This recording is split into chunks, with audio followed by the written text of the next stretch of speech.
അപ്പോൾ guys Tom visas John's ഏതാണ്ട് confirm ആയിരിക്കുകയാണ് 99% എന്ന് വെച്ച് കഴിഞ്ഞാൽ. കാരണം എന്ന് വെച്ച് കഴിഞ്ഞാൽ അലക്സ് പെരേര ലോസ് ആയതോടെ പിന്നെ ഇനി ജോണിന് വേറെ ലെവറേജ് ഒന്നുമില്ല. ടോം വീസസ് ജോൺസ് മാത്രമാണ് ഡാൻ ആഗ്രഹിക്കുന്നതും ഉണ്ടാവും പോണ ഫൈറ്റും. അപ്പോൾ അതിനെപ്പറ്റി സംസാരിച്ചുകൊണ്ട് ജസ്റ്റ് വർക്കൗട്ട് ചെയ്ത് സംസാരിക്കാനാണ്.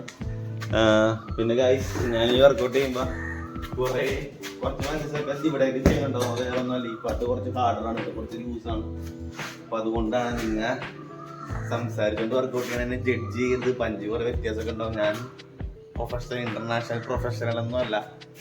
അപ്പോൾ ഓക്കെ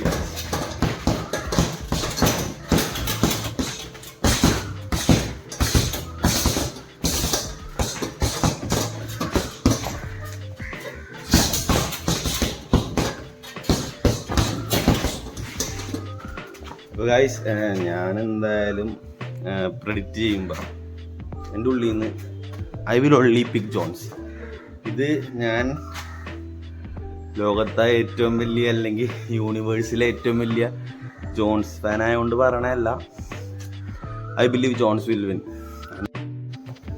ഗൈസ് ഞാൻ എന്തായാലും ജോൺസിനെ പിക്കുള്ളൂ. കാരണം ഞാൻ MMA എന്ന് പറഞ്ഞ സാധനം കണ്ടു തുടങ്ങിയത് തന്നെ ജോൺസ് കാരണമാണ്. ജോൺസ് കാരണം മാത്രമാണ് MMA കണ്ട് ഒബ്സസ്ഡായി കിക്ക് ബോക്സിങ്ങിന് ഏകദേശം ഒരു 2015 കോളേജിൽ ഞാൻ ജോയിൻ ചെയ്യണ പോലെയാണ് കിക്ക് ബോക്സിങ്ങിന് പോയി ചേർന്നത്. കിക്ക് ബോക്സിങ്ങിന് പോയി ചേർന്ന് കഴിഞ്ഞപ്പോൾ പിന്നെ MMA കിക്ക് ബോക്സിങ് മാത്രമേ ഉള്ളൂ ലൈഫ്, വേറെ ഒന്നുമില്ല. ആ മൂടായി. അപ്പോൾ എന്നെ ഇൻട്രൊഡ്യൂസ് ചെയ്ത, എന്നെ മോട്ടിവേറ്റ് ചെയ്ത ആൾ ഇപ്പോൾ ഞാൻ ജോൺസിനെ പിക്ക് ചെയ്യണ കാരണം ഞാൻ പറയട്ടെ, ഞാൻ വെറുതെ ജോൺസ് ഫാൻ ആയതുകൊണ്ട് മാത്രമല്ല. ഇത് എന്തായാലും ഓബ്വിയസ്ലി ഒരു സ്ട്രൈക്കിംഗ് മാച്ച് ആയിരിക്കുമെന്ന് ഞാൻ വിശ്വസിക്കുന്നില്ല. കാരണം John's when it come to fight IQ like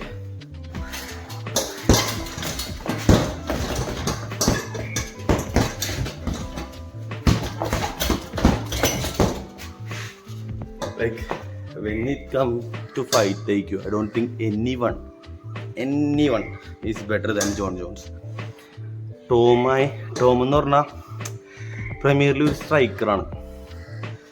അപ്പം ടോമിനെ കൂടി സ്ട്രൈക്ക് ചെയ്യണമെന്ന് പറഞ്ഞാൽ ഫൈറ്റിംഗ് ഫയർ വിത്ത് ഫയർ പുള്ളിയുടെ ചെറുപ്പകാലത്ത് ചെയ്തിട്ടുണ്ട്. ഇപ്പം അത് പറ്റുമെന്ന് എനിക്ക് തോന്നുന്നില്ല. അപ്പോൾ അവൾ ഒബ്വിയസ്ലി റെസ്ൽ ചെയ്യാൻ നോക്കും. ഡാനിയൽ കോർമിയറിന് റെസ്ൽ ചെയ്ത് ജോൺസ് എന്തായാലും ടോമിനെ വീഴ്ത്തുമെന്ന് ഞാൻ വിശ്വസിക്കുന്നു. അപ്പം നിങ്ങൾ കൗണ്ടർ ആർഗ്യുമെൻ്റായിട്ട് പറയും ലൈക്ക് ടോം ഈസ് യങ്ങർ എന്തൊക്കെ പറഞ്ഞാലും John's is a 6'4", 36-year-old African behemoth of a man. I believe Jones is physically stronger than Tom. UK guys ഒന്നും അങ്ങനെ ജനറ്റിക്കലി ബ്ലെസ്ഡ് ഒന്നുമല്ല ഗൈസ്.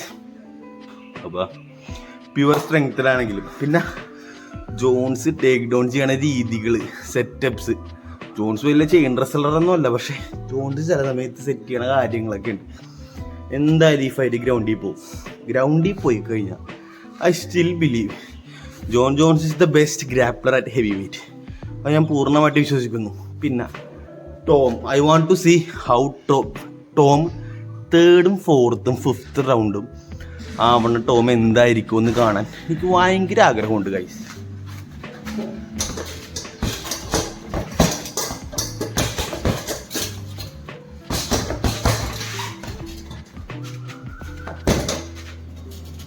ഒരു കാര്യം അറിയിക്കണോട്ടെ ഗൈസ്, ടോം ആസ്പിനാലിന് ചാമ്പ്യൻഷിപ്പ് റൗണ്ട് എക്സ്പീരിയൻസ് ഇല്ല. ചാമ്പ്യൻഷിപ്പ് റൗണ്ട് എക്സ്പീരിയൻസ് എന്ന് പറയുന്ന സാധനമില്ല. 3rd, 4th, 5th റൗണ്ട് എങ്ങനെ ഫേസ് ചെയ്യുമെന്ന് അറിയാൻ പാടില്ല. ആ എക്സ്പീരിയൻസിൻ്റെ വാല്യൂ എന്താണെന്ന് കുറേ നാളായിട്ട് MMA ആവുന്ന ആൾക്കാർക്ക് മനസ്സിലാവും. What is the importance of championship experience in MMA.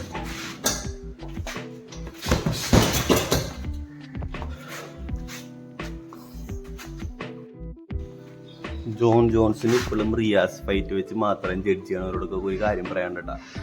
2015 greatest fighters of all ടൈമിൻ്റെ UFC ലിസ്റ്റിൽ ഫസ്റ്റ് അന്ന് കൊടുത്ത ജോൺസ് ആണ് ഗൈസ്. റിമെമ്പർ 2015, 16 അല്ലേ. അപ്പം ജോൺസിൻ്റെ പഴയ ഡോക്യുമെൻ്ററി ഒന്ന് നോക്കിക്കാണ്. എന്തുകൊണ്ടാണ് കബീബിൻ്റെ ഫാദർ ജോൺ ജോൺസിന് greatest gift from God and greatest fighter of all time എന്ന് പറഞ്ഞതെന്ന്.